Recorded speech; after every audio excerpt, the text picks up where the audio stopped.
Israeli সেনারা কল্পনাও করেনি হামাস এইভাবে অতর্কিত হামলা চালাতে পারে। হামাসের হামলার পর ভয় ঢুকে গেছে ইসরায়েলি সেনা শিবিরে। পুনর্বার আক্রমণের আতঙ্কে সতর্ক অবস্থায় আইডিএফ। এদিকে চলছে হামাসের নতুন হামলার পরিকল্পনা।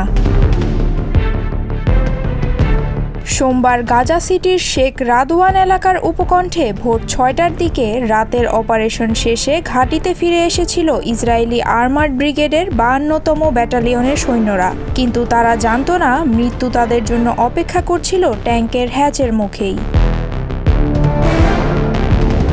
ইসরায়েলি সেনাবাহিনীর প্রাথমিক তদন্তে উঠে এসেছে এক ভয়াবহ চিত্র। কাফর জাবালিয়া এলাকার একটি সামরিক ক্যাম্পে ৩ জন হামাস যোদ্ধা অতর্কিত হামলা চালায়। হামাস সেনারা ট্যাঙ্কের প্রবেশপথে দাঁড়িয়ে প্রথমে খোলা হ্যাচ থেকে মাথা বের করে থাকা কমান্ডারকে গুলি করে, তারপর ট্যাঙ্কের ভেতরে বোমা নিক্ষেপ করে, যা থেকে সাথে সাথেই আগুন লেগে যায়। হামলায় ট্যাঙ্কের ভেতরে আটকে পড়া ৪ জন ইসরায়েলি সৈন্যের কেউই বাঁচতে পারেনি। হামলার পর ক্যাম্পে অবস্থানরত অন্য ইসরায়েলি সৈন্যরা হামলাকারীদের লক্ষ্য করে গুলি চালায়। সেনাবাহিনীর দাবি অনুযায়ী তারা অন্তত ২ জন আক্রমণকারীকে আঘাত করতে সক্ষম হয়েছে। তবে হামাসের সশস্ত্র শাখা আল কাসাম ব্রিগেডের মুখপাত্র আবু ওবাইদা এই হামলাকে দুর্বল ইসরায়েলি সেনাবাহিনীর বিরুদ্ধে অতিরিক্ত আঘাত বলে উল্লেখ করেছেন। এই হামলার পর অক্টোবর ২০২৩ থেকে নিহত ইসরায়েলি সৈন্যের সংখ্যা বেড়ে দাঁড়িয়েছে ৯০৩ জনে। সাম্প্রতিক মাসগুলোতে হামাস ক্রমাগত বিস্ফোরক ফাঁদ, ট্যাঙ্ক বিধ্বংসী ক্ষেপণাস্ত্র এবং স্নাইপার হামলার মাধ্যমে ইসরায়েলি বাহিনীর ওপর চাপ বাড়িয়ে চলেছে। গত জুলাইয়ে রাফায় ২৫ জন ইসরায়েলি সৈন্য নিহত ও আহত হয়েছিল একই ধরনের অপারেশনে। ঘটনার পরপরই ইসরায়েলি প্রধানমন্ত্রী গাজা সিটির বাসিন্দাদের উদ্দেশ্যে কঠোর হুঁশিয়ারি জারি করেন। তিনি বলেন, গত ২ দিনে ৫০টি সন্ত্রাসী টাওয়ার ধ্বংস করেছি আমরা। এটা শুধু ভূমিকা, একটি প্রস্তাবনা মাত্র। ইসরায়েলি বিমান হামলায় সোমবার গাজা সিটিতে অন্তত ২৫ জন ফিলিস্তিনি নিহত হয়েছেন, যার মধ্যে ফিলিস্তিনি মিডিয়ার সাংবাদিক ওসামা বালুশাও রয়েছেন। পুরো গাজায় সোমবারে মোট নিহতের সংখ্যা দাঁড়িয়েছে ৪০ জনে। গাজা সিটিতে আনুমানিক ১০ লাখ মানুষ আশ্রয় নিয়েছিল, যাদের মধ্যে নেতানিয়াহুর দাবি অনুযায়ী এখন পর্যন্ত ১ লাখ মানুষ শহর ছেড়েছে। ইসরায়েল এই নতুন সামরিক অভিযানের নাম দিয়েছে গিডিয়নস চ্যারিয়টস বি। এর উদ্দেশ্য হল গাজা সিটির সম্পূর্ণ নিয়ন্ত্রণ নেওয়া, যাকে ইসরায়েল হামাসের শেষ শক্ত ঘাঁটি হিসেবে চিহ্নিত করেছে। তবে এই অভিযানের বিরুদ্ধে ইসরায়েলের ভেতরেই তীব্র বিরোধিতা রয়েছে, বিশেষত জিম্মিদের পরিবার এবং নিরাপত্তা কর্মকর্তাদের পক্ষ থেকে, যারা আশঙ্কা করছেন এতে বন্দী ইসরায়েলিদের জীবন আরও বিপন্ন হবে। অক্টোবর ২০২৩ থেকে শুরু হওয়া এই যুদ্ধে গাজার স্বাস্থ্য মন্ত্রণালয়ের হিসাব অনুযায়ী এখন পর্যন্ত ৬৪,৬০৫ জন ফিলিস্তিনি নিহত এবং ১,৬৩,৩১৯ জন আহত হয়েছেন। গত ২৪ ঘন্টায় মানবিক সাহায্য নিতে গিয়ে ১৪ জন ফিলিস্তিনি নিহত হয়েছেন। অন্যদিকে অনাহার ও অপুষ্টিতে মৃত্যুর সংখ্যা বেড়ে দাঁড়িয়েছে ৩৯৯ জনে, যার মধ্যে ১৪০ জনই শিশু। গাজার এই রক্তাক্ত সোমবার আরও একবার প্রমাণ করল, যুদ্ধে জয় পরাজয়ের হিসাব যত জটিলই হোক, মানুষের প্রাণের মূল্য সবচেয়ে বেশি। আর সেই মূল্য দিতে হচ্ছে উভয় পক্ষকেই, হোক তারা ইসরায়েলি সৈন্য কিংবা গাজার বেসামরিক নাগরিক।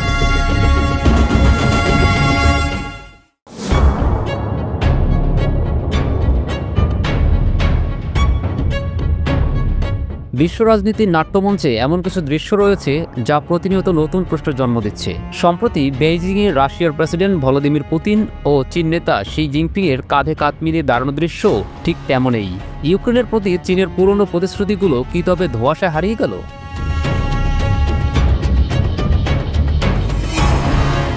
একসময় ইউক্রেন চীন সম্পর্ক অধিকতর আন্তরিক ছিল। ১৯৯৪ সালে ইউক্রেন পারমাণবিক অস্ত্র ত্যাগ করলে চীন আনুষ্ঠানিকভাবে নিরাপত্তা গ্যারান্টি দেয়। এমনকি ২০১৩ সালে বন্ধুত্ব চুক্তিও সই হয়, যেখানে ছিল একে অপরের সার্বভৌমত্ব ও অখণ্ডতা রক্ষার অঙ্গীকার। তবে রাশিয়ার আগ্রাসনের প্রেক্ষিতে এসব অঙ্গীকার কাগজে থেকেই গেছে বলে মনে করেন বিশ্লেষকরা।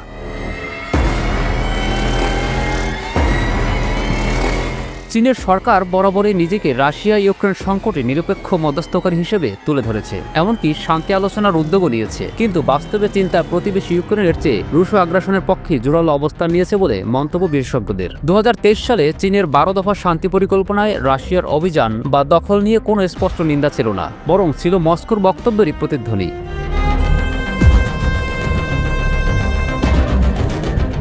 যুদ্ধ শুরুর পর থেকেই চীন কূটনৈতিক ও রাজনৈতিকভাবে রাশিয়ার পাশে থেকেছে। সম্প্রতি দুই দেশের মধ্যে নতুন গ্যাস পাইপলাইন চুক্তি, রাশিয়ান শক্তির উপর নির্ভরতা বাড়ানো, সব মিলিয়ে চীন রুশ যুদ্ধযন্ত্রে পরোক্ষভাবে অবদান রাখছে। জুন 2024-এ ইউক্রেন সুইজারল্যান্ডে শান্তি সম্মেলনের উদ্যোগ নিলে চীন শুধু নিজেই এড়িয়ে যাননি, বরং এশিয়ার অন্যান্য দেশগুলোকেও দূরে থাকার জন্য চাপ দিয়েছে বলে অভিযোগ ওঠে।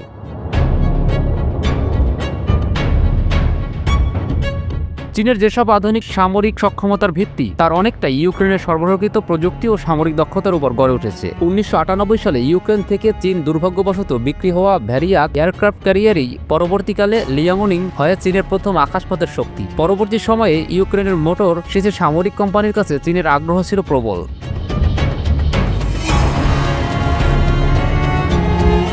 বর্তমানে ইউক্রেন ও চীনের সম্পর্ক নাটকীয়ভাবে শীতল। ইউক্রেন চীনা কোম্পানির বিরুদ্ধে নিষেধাজ্ঞা দিয়েছে। চীন আবার সরকারি পরিসংখ্যানে ইউক্রেন থেকে আমদানিকৃত পণ্যের পরিমাণ কমিয়ে দিয়েছে। অন্যদিকে রাশিয়ার সাথে চীনের রাজনৈতিক অর্থনৈতিক মজবুত অবস্থান শুধু ইউক্রেনকেই নয়, আন্তর্জাতিক ক্ষমতা ভারসাম্যকেও নতুন প্রশ্নের মুখে ফেলেছে।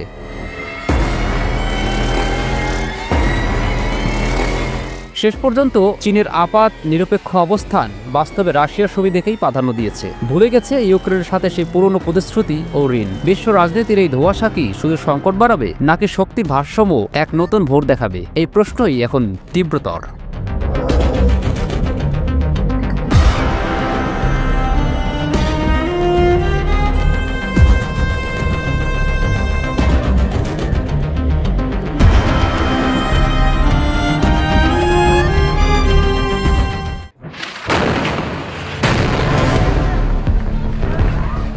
গাজা উপত্যকায় ইসরায়েলের সহিংসতা ও ধ্বংসযজ্ঞের তীব্র নিন্দা জানিয়েছেন স্পেনের প্রধানমন্ত্রী পেদ্রো সানচেজ। তিনি বলেন, এটা আত্মরক্ষার কোনো পদক্ষেপ নয়, বরং একটি নিরস্ত্র ও অবরুদ্ধ জনগোষ্ঠীকে পরিকল্পিতভাবে নিশ্চিহ্ন করার প্রচেষ্টা। তার ভাষায়, এটা আত্মরক্ষা নয়, এমনকি সাধারণ কোনো হামলাও নয়, এটা সরাসরি গণহত্যা। আন্তর্জাতিক মানবাধিকার আইন ও নৈতিকতার সীমা যেভাবে লঙ্ঘন করা হচ্ছে তা গভীরভাবে উদ্বেগজনক। অথচ আন্তর্জাতিক সমাজ এখনও এই ভয়াবহতা থামাতে কার্যকর কোনো ভূমিকা রাখতে পারছে না। সোমবার এক বক্তব্যে সানচেজ জানান, গাজায় চলমান মানবিক সংকট মোকাবিলায় তার সরকার ইসরায়েলের উপর চাপ বাড়াতে একাধিক পদক্ষেপ নিচ্ছে। এর মধ্যে রয়েছে অস্ত্র রপ্তানির উপর আনুষ্ঠানিক নিষেধাজ্ঞা, যা বাস্তবে 2023 সালের অক্টোবর থেকেই কার্যকর ছিল। এছাড়া ইসরায়েলি সেনাবাহিনীর জন্য জ্বালানি বহনকারী কোনো জাহাজকে স্পেনের বন্দর ব্যবহার করতে দেওয়া হবে না।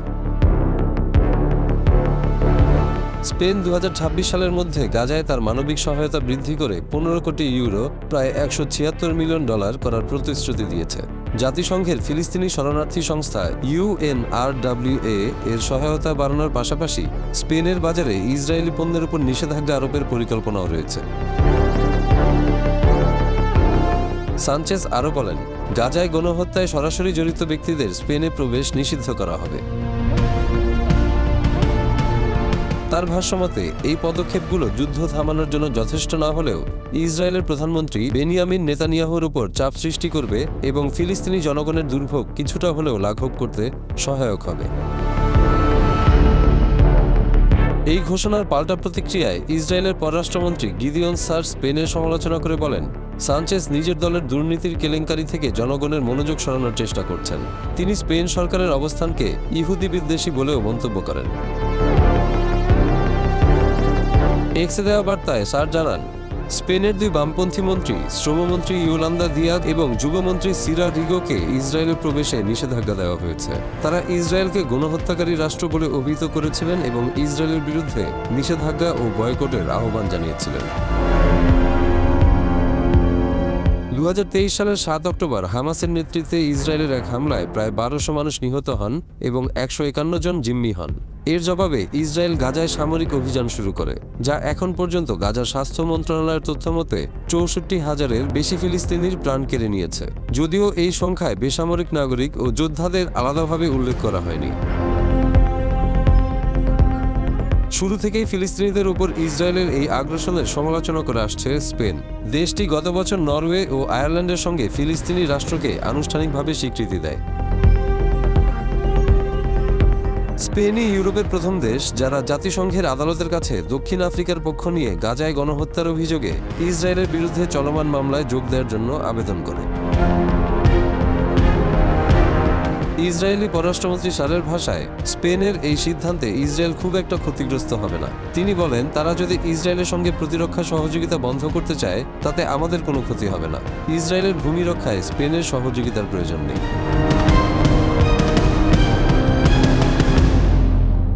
ইসরায়েল অধিকৃত জেরুজালেমের বাস স্টপেজে বন্দুকধারীর গুলিতে 6 জন নিহতের পর হামাসকে আত্মসমর্পণে বাধ্য করতে হারিকেন অভিযান শুরুর ঘোষণা দিল ইসরায়েল। গার্ডিয়ান ও টাইমস অফ ইসরায়েলের প্রতিবেদনে উঠে এসেছে এ তথ্য।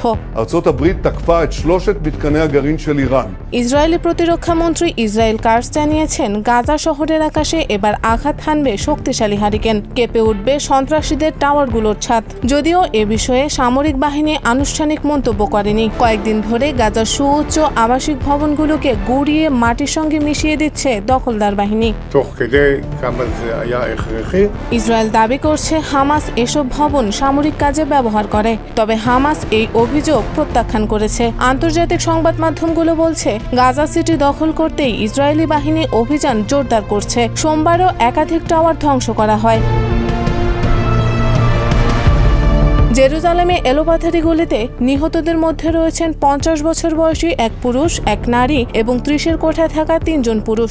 আরও একজন নিহতের পরিচয় জানা যায়নি। এই ঘটনায় অন্তত 11 জন আহত হয়েছেন, যাদের মধ্যে 6 জনের অবস্থা গুরুতর।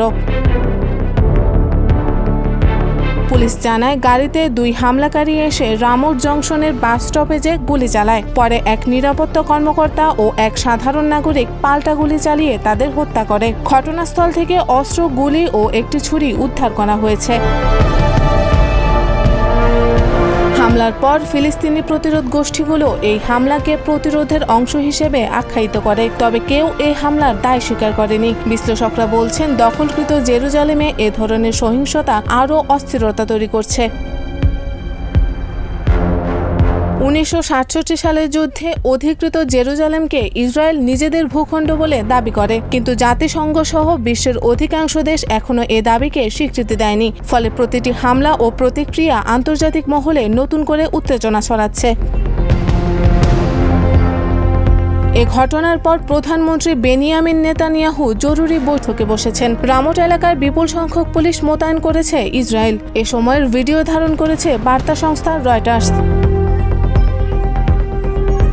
অন্যদিকে মার্কিন প্রেসিডেন্ট ডোনাল্ড ট্রাম্প গাজায় ইসরায়েলি জিম্মিদের মুক্তি দিতে হামাসকে শেষবারের মতো সতর্ক করেছেন। তিনি সামাজিক যোগাযোগ মাধ্যমে স্পষ্ট করে দিয়েছেন, শর্ত না মানলে হামাসকে ভয়াবহ পরিণতি ভোগ করতে হবে। জাতিসংঘও সতর্ক করেছে। সংস্থার একজন শীর্ষ কর্মকর্তা বলেছেন, গাজায় দুর্ভিক্ষ রোধের সময় দ্রুত ফুরিয়ে আসছে। বৈশ্বিক ক্ষুধা পর্যবেক্ষক সংস্থার তথ্য অনুযায়ী ইতোমধ্যে কয়েকজন মানুষ চরম দুর্ভিক্ষে ভুগছেন বা এর ঝুঁকিতে আছেন। আন্তর্জাতিক বিশ্লেষকরা বলছেন, একদিকে জেরুজালেমে সহিংস হামলা, অন্যদিকে গাজায় ইসরায়েলের হারিকেন অভিযান, এই দুই পরিস্থিতি মধ্যপ্রাচ্যে নতুন এক সংঘাতের ইঙ্গিত দিচ্ছে। এর সঙ্গে যুক্তরাষ্ট্রের অবস্থান পরিস্থিতিকে আরও জটিল করে তুলছে।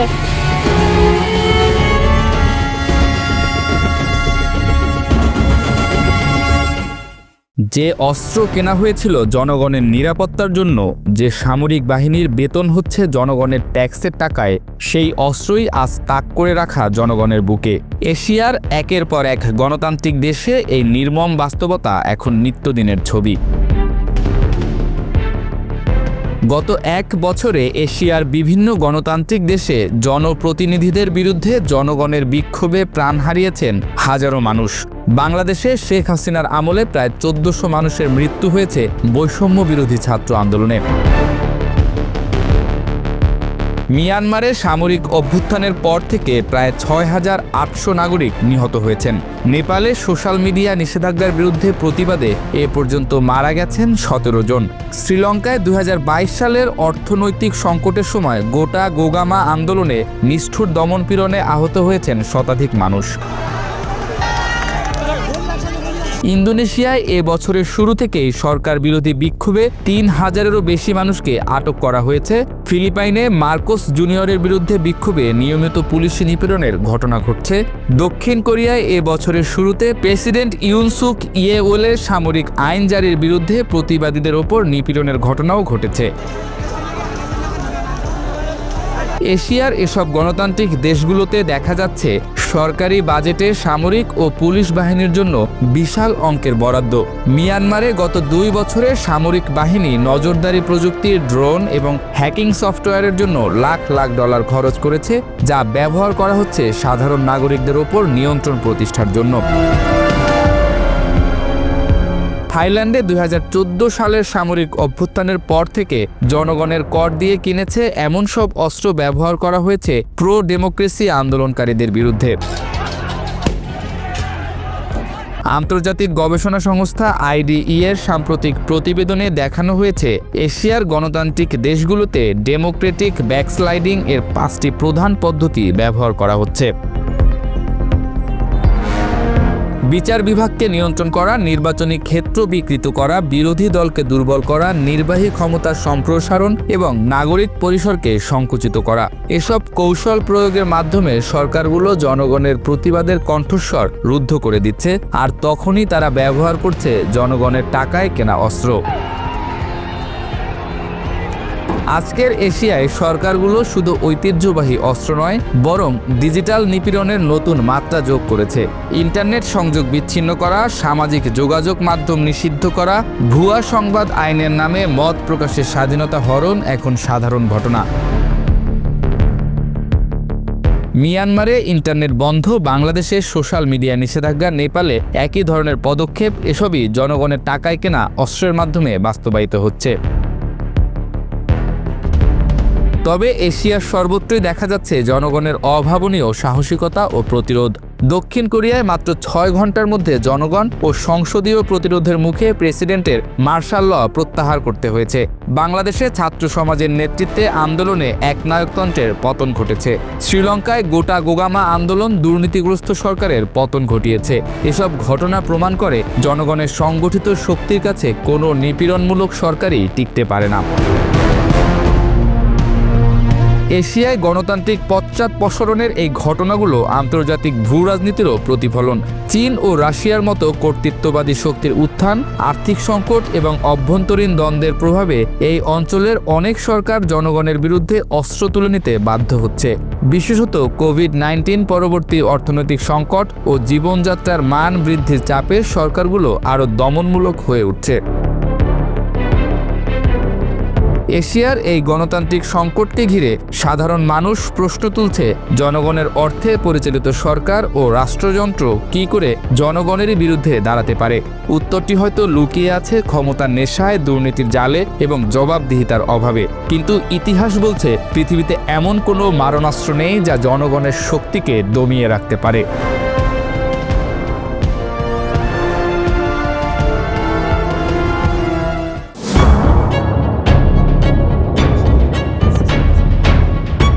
প্রেসিডেন্ট ডোনাল্ড ট্রাম্প যখন ভেবেছিলেন তার ব্যক্তিত্বের জোরেই রাশিয়ার প্রেসিডেন্ট ভ্লাদিমির পুতিনকে শান্তি চুক্তিতে রাজি করাতে পারবেন, তখন তিনি হয়তো ভাবেননি যে এই ভুল সমীকরণের মূল্য দিতে হবে ইউক্রেনকে। আলাস্কায় ৩ ঘন্টার বৈঠকের পর এটা স্পষ্ট যে ইউক্রেন শর্ত না মানলে পুতিনও শান্তি চান না। আলাস্কার অ্যাঙ্করেজে ট্রাম্প পুতিন শীর্ষ বৈঠক শেষে ট্রাম্পের মুখে শোনা গেল, আমরা সেখানে পৌঁছাতে পারিনি। 3 ঘন্টা আলোচনার পর কোনো যুদ্ধবিরতি নয়, কোনো চুক্তি নয়, শুধু একটি অস্পষ্ট আশার বাণী যে পরবর্তীতে মস্কোয় আবার দেখা হতে পারে। যে ব্যক্তি নিজেকে ডিল মেকার হিসেবে পরিচয় দেন তিনি খালি হাতেই ফিরলেন। আর এদিকে ইউক্রেনের প্রেসিডেন্ট জেলেনস্কিকে সেই বৈঠকে আমন্ত্রণই জানানো হয়নি। ট্রাম্পের এই কূটনৈতিক ব্যর্থতার পেছনে মূল কারণ হল পুতিনের ক্রমবর্ধমান আত্মবিশ্বাস, যার উৎস চীনের অকুণ্ঠ সমর্থন। গত সপ্তাহে বেইজিংয়ে শি জিনপিংয়ের সাথে সামরিক কুচকাওয়াজে অংশগ্রহণ, উত্তর কোরিয়ার কিম জং উনের সাথে একসাথে দাঁড়ানো, এসব পুতিনকে জানিয়ে দিয়েছে যে তিনি একা নন। চীন শুধু কূটনৈতিক সমর্থনই দেয়নি, বরং দ্বিমুখী প্রযুক্তি, তেল গ্যাস আমদানি এবং অর্থনৈতিক সহায়তার মাধ্যমে রাশিয়ার যুদ্ধ মেশিনকে চালু রেখেছে। এমনকি উত্তর কোরিয়া থেকে প্রায় 13,000 সৈন্য ও অস্ত্র সরবরাহ করা হয়েছে। পুতিনের অনমনীয়তার সবচেয়ে নির্মম প্রমাণ মিলেছে গত রবিবার। যুদ্ধ শুরুর পর এ পর্যন্ত সবচেয়ে শক্তিশালী হামলায় 805টি ড্রোন ও 13টি ক্ষেপণাস্ত্র দিয়ে আক্রমণ করেছে রাশিয়া। প্রথমবারের মতো কিয়েভের প্রধান সরকারি ভবনে আগুন লেগেছে, শিশুসহ নিহত হয়েছে অন্তত 4 জন। ট্রাম্পের বিশেষ দূত কিথ কেলগের ভাষায় এটি কোনো শান্তির ইঙ্গিত নয়। ট্রাম্প এখন রাশিয়ার বিরুদ্ধে দ্বিতীয় পর্যায়ের নিষেধাজ্ঞার কথা বলছেন, যার মধ্যে রয়েছে ভারতের বিরুদ্ধে 50% শুল্ক এবং চীনের উপর নতুন ট্যারিফ। কিন্তু বাস্তবে এসব পদক্ষেপের প্রভাব সীমিত। ভারতের বিরুদ্ধে শুল্ক আরোপের পরও দেশটির রাশিয়ার তেল আমদানি 15 থেকে 50% বাড়িয়েছে এবং মোদি পুতিনের লিমুজিনে উঠে বেইজিং গিয়েছেন। আমেরিকার কংগ্রেসে রাশিয়ান ব্যাংক ও তাদের অংশীদারদের বিরুদ্ধে এবং রাশিয়ার তেল কিনে এমন দেশের বিরুদ্ধে 500% পর্যন্ত শুল্কের প্রস্তাব রয়েছে, কিন্তু তা এখনও বাস্তবায়িত হয়নি। ট্রাম্প মনে করেছিলেন রাশিয়া চীনের বিপরীতে আমেরিকার মিত্র হতে পারে, কিন্তু বাস্তবে ঘটেছে উল্টোটা। চীন রাশিয়ার সীমাহীন অংশীদারিত্ব এখন একটি শক্তিশালী অক্ষে পরিণত হয়েছে, যেখানে রাশিয়া চীনের শক্তি সরবরাহকারী ও কৌশলগত অংশীদার হিসেবে কাজ করছে। উত্তর কোরিয়ার যোগদানে এই জোট আরও শক্তিশালী হয়েছে। ট্রাম্পের এই কূটনৈতিক ভুল হিসাবের মূল্য দিতে হচ্ছে ইউক্রেনকে। আমেরিকান সমর্থনের অনিশ্চয়তা, পুতিনের প্রতি ট্রাম্পের নরম অবস্থান এবং পশ্চিমা মিত্রদের সাথে সম্পর্কের অবনতি, এসব মিলে রাশিয়াকে সময় দিয়েছে তার অবস্থান শক্তিশালী করার। পূর্ব ইউক্রেনে পোক্রোভস্ক ও কুপিয়ানস্কের কাছে রাশিয়ান বাহিনীর নতুন আক্রমণের প্রস্তুতি এরই প্রমাণ। আগামী মাসগুলোর জন্য পরিস্থিতি আশাব্যঞ্জক নয়। পুতিন এখন আরও শক্তিশালী অবস্থানে, চীনের সমর্থনে আত্মবিশ্বাসী এবং কোনো আপোষের মুড়ে নেই। ট্রাম্পের ট্রেজারি সেক্রেটারি স্কট বেসেন্ট বলেছেন, নতুন নিষেধাজ্ঞা রাশিয়ার অর্থনীতিকে সম্পূর্ণ ভেঙে দিতে পারে, কিন্তু এটি পুতিনের অস্তিত্বের লড়াইকে প্রভাবিত করবে কিনা সন্দেহ রয়েছে। গত 8 মাস ট্রাম্প অপচয় করেছেন মস্কোর সাথে অহেতুক বন্ধুত্ব করে এবং ইউরোপীয় মিত্রদের দুর্বল করে। এই ভুলের শিক্ষা হয়তো এখন স্পষ্ট, পুতিন শান্তি চান না, চান বিজয়।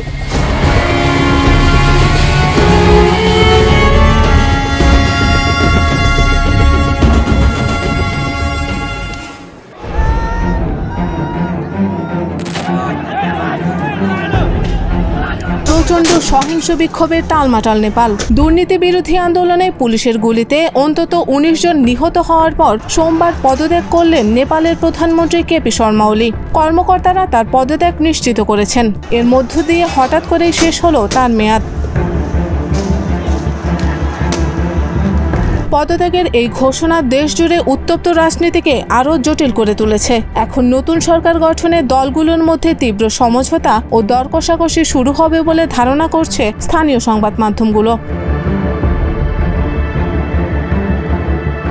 সকাল থেকেই বিক্ষোভে উত্তাল কাঠমান্ডু। সড়কে আগুন, প্রধানমন্ত্রী ও রাষ্ট্রপতির বাসভবনে আগুন দিয়ে প্রতিবাদে মুখর হয়ে ওঠে নেপালের জনগণ।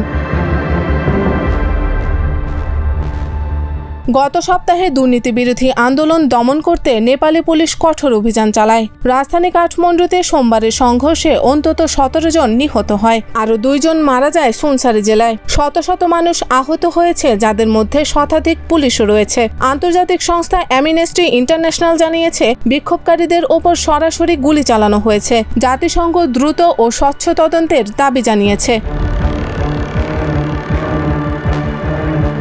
এই বিক্ষোভের নেতৃত্ব দিয়েছে মূলত তরুণ প্রজন্ম। বেকারত্ব, দুর্নীতি আর বৈষম্যের প্রতিবাদে হাজারো মানুষ রাস্তায় নেমে আসে। সরকারের সামাজিক যোগাযোগ মাধ্যম নিষিদ্ধ করার সিদ্ধান্তে ক্ষোভ আরও বেড়ে যায়। ফেসবুক, ইউটিউব ও এক্স নিষিদ্ধ করা হলে তরুণরা ব্যাপকভাবে বিক্ষোভে অংশ নেয়। পরে সরকার নিষেধাজ্ঞা তুলে নিলেও উত্তেজনা কমেনি। কিছু বিক্ষোভকারী সরকারি ভবন ও রাজনীতিবিদদের সম্পত্তি লক্ষ্য করে হামলা চালিয়েছে। অনেকে অভিযোগ করছে পুলিশ সাধারণ নাগরিকদের হত্যাযজ্ঞ চালিয়েছে। কাঠমান্ডুর এক তরুণ বিক্ষোভকারী জানিয়েছেন, প্রায় 20 জনকে রাষ্ট্রই হত্যা করেছে, যা পুলিশের নৃশংসতার মাত্রা প্রকাশ করে। জনসংখ্যার প্রায় 43% 15 থেকে 40 বছরের মধ্যে হওয়ায় বিশ্লেষকরা বলছেন এই আন্দোলন তরুণ প্রজন্মের ক্ষোভের বহিঃপ্রকাশ। কাঠমান্ডু পোস্টের সম্পাদকীয়তে লেখা হয়েছে, এটি শুধু সামাজিক যোগাযোগ মাধ্যমের প্রশ্ন নয়, বরং দুর্নীতি, আস্থাহীনতা আর এমন এক প্রজন্মের প্রতিবাদ যারা আর চুপ করে থাকতে রাজি নয়। 73 বছর বয়সী কেপি ওলি মঙ্গলবার ঘোষণা করেছিলেন, তিনি নিজেই সর্বদলীয় আলোচনায় নেতৃত্ব দেবেন, যাতে সহিংসতার সমাধান বের করা যায়। কিন্তু এর একদিন পরেই তার পদত্যাগ নেপালের রাজনৈতিক অস্থিতিশীলতাকে আরও গভীর করেছে।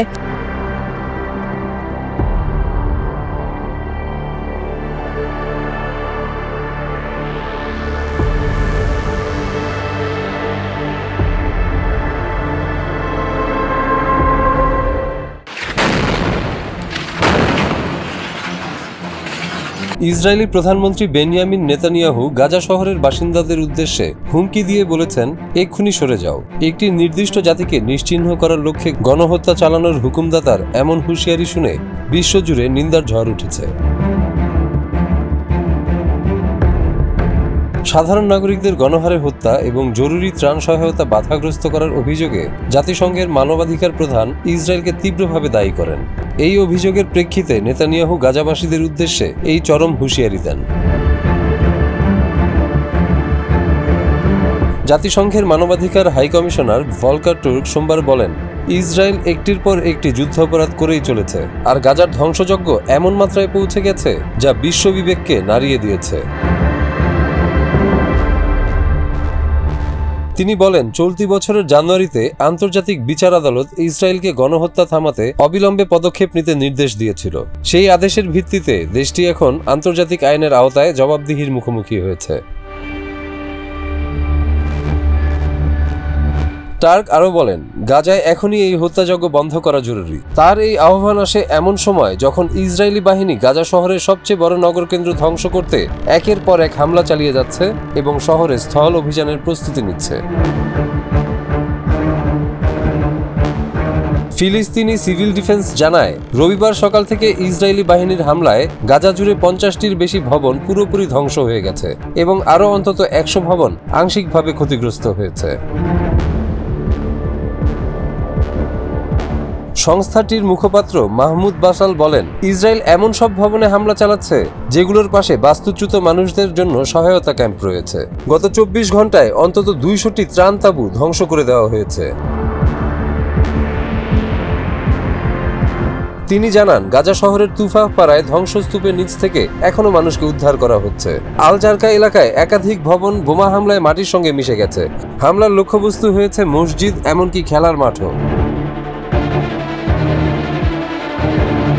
আল জাজিরার গাজা শহর প্রতিনিধি হানি মাহমুদ বলেন, একটার পর একটা উঁচু ভবন ধসে পড়তে দেখা অত্যন্ত হৃদয় বিদারক। তিনি আরও বলেন, এখানে শুধু ভবন নয়, ধ্বংস হয়েছে হাসপাতাল, পানি, বিদ্যুৎ ও যোগাযোগ ব্যবস্থার মতো গুরুত্বপূর্ণ সেবা, যা যুদ্ধের মধ্যে মানুষের টিকে থাকার জন্য অত্যন্ত জরুরি ছিল। 2023 সালের 7 অক্টোবর হামাসের নেতৃত্বে ইসরায়েলে একটি ভয়াবহ হামলায় প্রায় 1200 জন নিহত এবং 251 জনকে জিম্মি করে নেওয়া হয়। এর প্রতিক্রিয়ায় ইসরায়েল গাজায় সামরিক অভিযান শুরু করে, যা এখন পর্যন্ত গাজার স্বাস্থ্য মন্ত্রণালয়ের হিসেব অনুযায়ী 64,000-এর বেশি ফিলিস্তিনির প্রাণ কেড়ে নিয়েছে। এমন গণহত্যা চালানোর পরেও রক্তপিপাসু নেতানিয়াহুর রক্তপিপাসা এখনো মিটল না। তবে বিশ্বের যে কোনো বিবেকবান মানুষই এই গণহত্যার বিপক্ষে অবস্থান নিয়ে নেতানিয়াহুর এ নতুন হুমকির তীব্র নিন্দা জানাচ্ছেন।